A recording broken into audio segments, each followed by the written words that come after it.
November 2nd, 1944. A Mustang is dying over enemy skies. In less than 2 minutes, Lieutenant Bruce Carr will be falling through freezing air with nothing but a pistol, 7 rounds, and the brutal math of occupied Europe. 4 days from now, he won't just survive.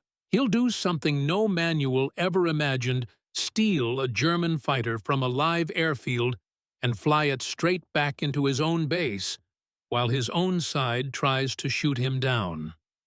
November 2nd, 1944. 3:47 p.m.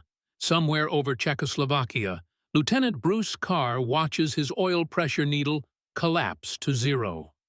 Black smoke boils out of the cowling of his P-51 Mustang. The Merlin is screaming metal chewing metal. 30 seconds ago, he was leading a strafing pass on a German field. Now he's a dead man riding flak. An 88mm fragment punched into the engine bay and sliced the oil line. With no oil, the Rolls-Royce Merlin will lock solid in about 90 seconds. After that, the prop becomes a 400-pound anchor, and the Mustang turns into a glider with the aerodynamics of a brick. Carr has one choice: bail out. He jerks the canopy back, rolls the dying Mustang inverted, and drops into the frozen Czechoslovak sky. At 8,000 feet, the silk blossoms above him. Below, enemy territory runs to every horizon. He's roughly 200 meters behind German lines. No radio, no rifle. Nothing but a .45 with 7 rounds. No food, no water. November in Central Europe, nights dropping below freezing. The survival math is savage. American pilots downed over occupied ground have around a 23% chance of evading capture and reaching Allied lines. The other 77% spend the war in Stalag Luft 3 or vanish into unmarked Earth. Bruce Carr is about to become the exception to every statistic ever written about downed pilots, because in 4 days, he won't merely escape. He'll steal one of the most advanced fighters in the German arsenal and fly it home. Bruce Ward Carr was born January 28, 1924, in Union Springs, New York. Nothing about his childhood screamed destiny except for one detail. At 15, in 1939, Bruce Carr learned to fly, and the year matters. In September 1939, Germany invaded Poland. The war began. A farm kid in upstate New York couldn't know that within 5 years he'd be dogfighting Messerschmitts over Berlin. Yet some instinct in him seemed to understand that flight was about to become the most valuable skill a young man could have. Not in a program, not in a school. A local crop duster named Earl let the kid take the controls of his biplane. One summer afternoon, Carr was hooked. By the time he hit 16, he'd logged more stick time than many Army Air Forces cadets. September 3rd, 1942. Carr enlists in the United States Army Air Forces. He's 18. In cadet training, his instructor is the same man who first taught him 3 years earlier, Earl, now in uniform too. Earl looks at Carr's paperwork, sees 240 flight hours already in the book, and recommends him for the accelerated track. By August 1943, Carr is a flight officer. By February 1944, he's in England assigned to the 380th Fighter Squadron, 363rd Fighter Group, 9th Air Force. His first aircraft, the P-51 Mustang. The Mustang is the finest prop-driven fighter ever built. The numbers tell you why.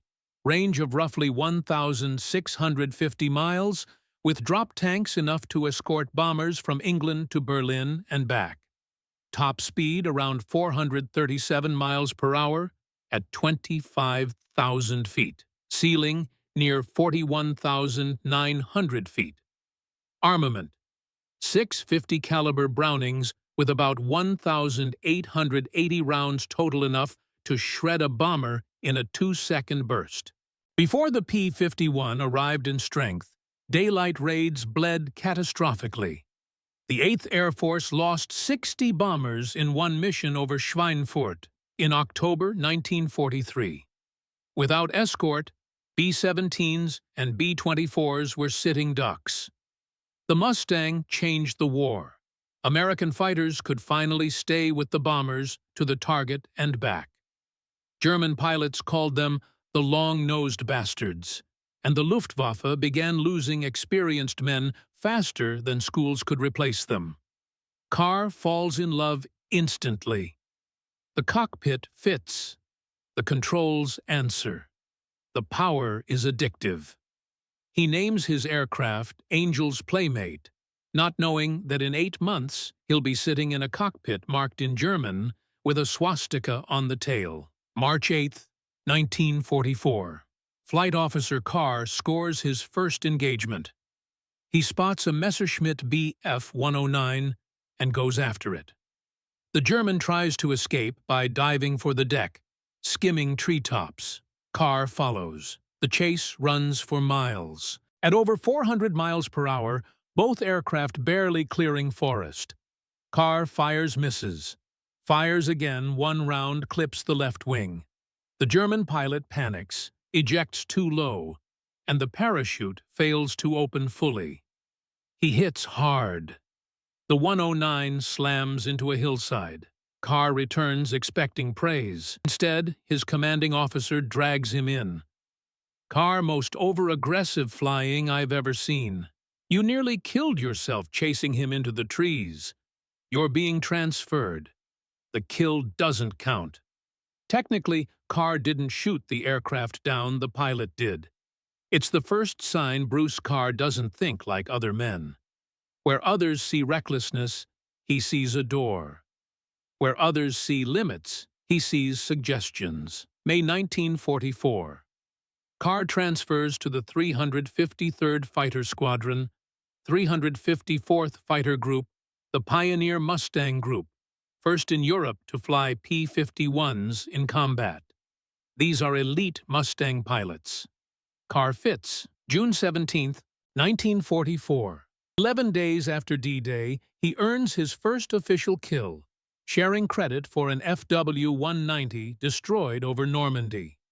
2 months later, he's a second lieutenant. September 12, 1944. His flight strafes a German airfield, wrecking several Ju-88 bombers on the ground. On the way back, they spot around 30 Fw-190s 2,000 feet below. Carr doesn't pause, he dives. In 3 minutes, he shoots down 3 German fighters. When his wingman takes damage, Carr escorts him all the way back, giving up additional kills to protect another pilot. He earns the Silver Star. October 29, 1944. Carr downs 2 Bf-109s. Total confirmed, 7.5. He's an ace. 4 days later, his luck breaks. November 2nd, 1944. Carr hits frozen ground hard. The landing twists his ankle sprained badly. He bundles the parachute and buries it under leaves. The Germans will look. They always look. He has maybe 20 minutes before patrols arrive. Carr knows the airfield he strafed is roughly 5 miles north. He knows they'll expect him to move south or west toward Allied territory. He understands survival requires the unexpected.